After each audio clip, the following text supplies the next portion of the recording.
Tonight I'll speak in English. I can't speak Cantonese, though my wife is a Cantonese, and my Hokkien is gangster Hokkien, so I better not use Hokkien. Okay, many people may be wondering, at my age, by the way, I'll be 85 in 2 days' time, that I should be here, standing here, and asking you to vote for a party I established in 2019. Now, I think we have a responsibility, because if we know something is not correct, I cannot just walk away. So I told my men, if you see something is wrong, you got to fix it. And I cannot leave this world without doing things I think it is wrong. You know, during our time again, members of parliament, they come from all walks of life. But doctors, lawyers, ordinary men in the street. But now you look at the people that the PAP has selected to be representative of the parliament. Where do they come from? They come from the civil service. They come from the army, SAF. They come from allied civil service organizations. This is dangerous. There will be group thinking. To me, it is inbreeding. And when there's inbreeding, there is no way you can change policies within that system. For this reason, you must vote opposition. For this reason, you must get us into the House to correct that system. 我的心里只有你，没有他。你要相信我的情义贫富家，只有你才是我梦想，只有你才叫我牵挂。我的心里没有他。Food prices, rent, transport, all climbing faster than our pay. The numbers may look good on paper, the GDP may rise, just like the skyscrapers, but for what is growth if people do not feel it? What is prosperity if it leaves so many behind? PSP's vision for jobs. Every Singaporean deserves a living wage, as my colleagues have earlier said.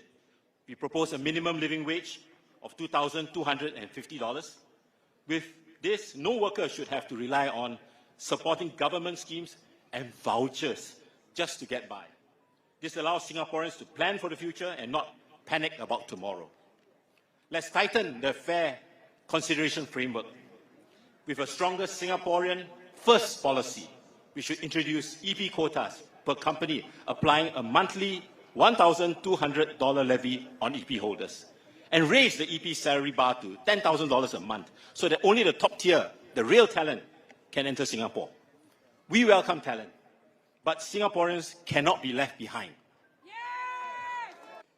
We'll start off with implementing the right to disconnect. PSP suggests that this policy be progressively introduced. We want to pass laws that stop after-hours work messages, unless, of course, it's an emergency or you've consented to it in advance. Your evenings should belong to you and your family. Time with your loved ones is not optional, it is essential. Next, the increase in the number of public holidays from 11 to 14, with one new holiday for each of the 3 major ethnic groups.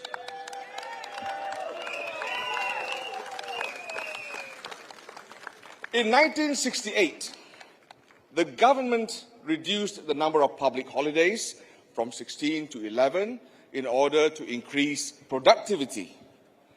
Everyone in Singapore can benefit from having more public holidays.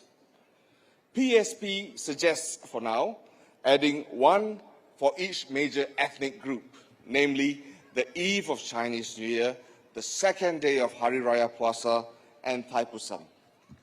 The fast pace of change is causing a lot of stress mentally for Singaporeans. This is something that we have seen, and as my colleagues have already mentioned, we need to address that.